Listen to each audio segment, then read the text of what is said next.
Rok 74, już się zbliżamy w takim razie do momentu, kiedy powstaje kultura niezależna w Polsce, kiedy powstaje ruch opozycyjny.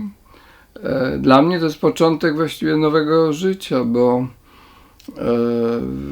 pod koniec, chyba w październiku 75 roku podpisałem list, który stał się listem 59.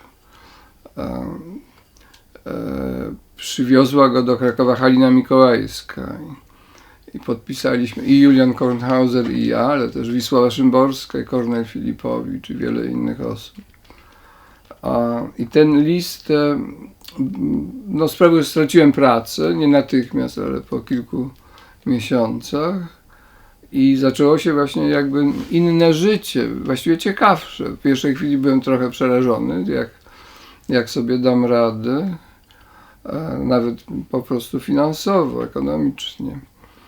Ale wtedy się zbliżyłem do pism katolickich, to znaczy do Tygodnika Powszechnego i do Znaku.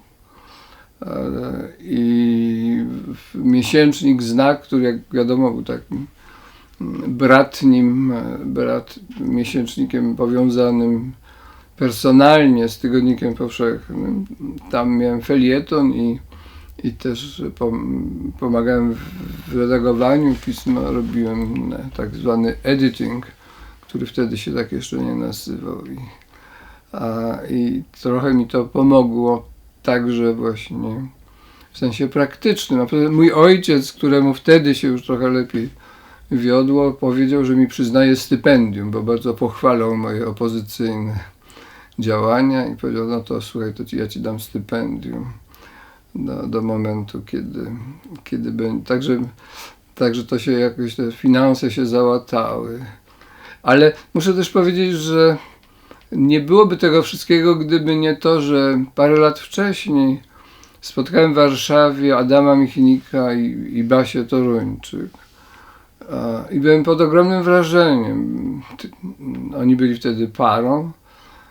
Wydawali mi się bardzo piękni i wydawali mi się, jakby wyszli z Powstania Warszawskiego. Było w nich coś pięknego, bardzo odważnego. Znaczy oni żyli inaczej niż Kraków był tak jak Tygodnik Powszechny, znaczy opozycyjny, nieufny, inteligentny, ale bez przesadnej odwagi. To znaczy nie ryzykować, nie robić rzeczy.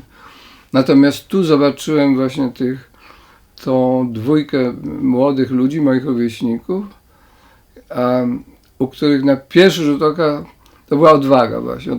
Inteligencja też, świetna inteligencja, ale też odwaga. Znaczy mówienie bez krępowania się w lokalach, w kawiarniach gdzieś, głośno tego, co myśleli. I ja się w nich zakochałem, znaczy